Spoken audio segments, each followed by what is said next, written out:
This is Karen Burton with my SLIS 703 Week 3 discussion. Roles of the librarian. I am not working in a library at the moment, but in the future I hope to work in an academic library. I would like to think of my role as advocating for and supporting students in their pursuit of success by providing access to the information and resources they need to meet their educational goals. A reference librarian helps students learn the process of research while leaving the product of that research in the student's hands. As for the metaphor for reference librarianship, I found it interesting that improvisational theater is mentioned as a metaphor in the article by Dole because I have watched hundreds of hours of improv comedy since my husband has been involved in that for several years. But for my own metaphor, I'm going to go with swing dancing, which follows a suggestion from our Van Coy reading that metaphors depict the user as an active partner in the interaction rather than depicting the user as absent. I love to dance and have learned both lead and follow roles in swing.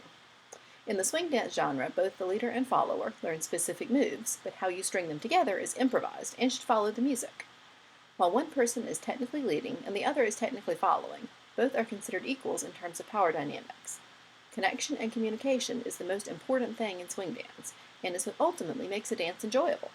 Anyone can ask anyone to dance, and the first thing you do with a new partner is establish your connection. When you begin to dance, the leader should initiate some basic moves and see how their follower responds. Is the follower a hesitant beginner, struggling to stay on the beat, or do they seem comfortable and coordinated? The leader is responsible for listening and responding to the feedback from their follower with each move.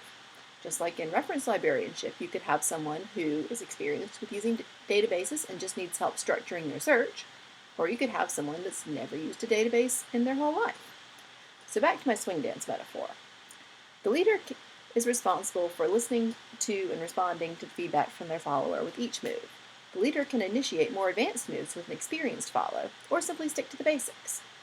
On the follow side, they can choose to not do a move the leader cues at any time if it makes them feel uncomfortable or unsafe. This relationship should result in a mutually enjoyable dance for both parties, as should a reference transaction.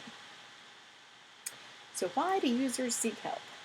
The Vineyard article found that students prefer to research on their own, but sometimes experience frustration and seek help from friends, family, professors, and librarians. Students are more likely to seek help from a librarian when someone they know suggests they do so.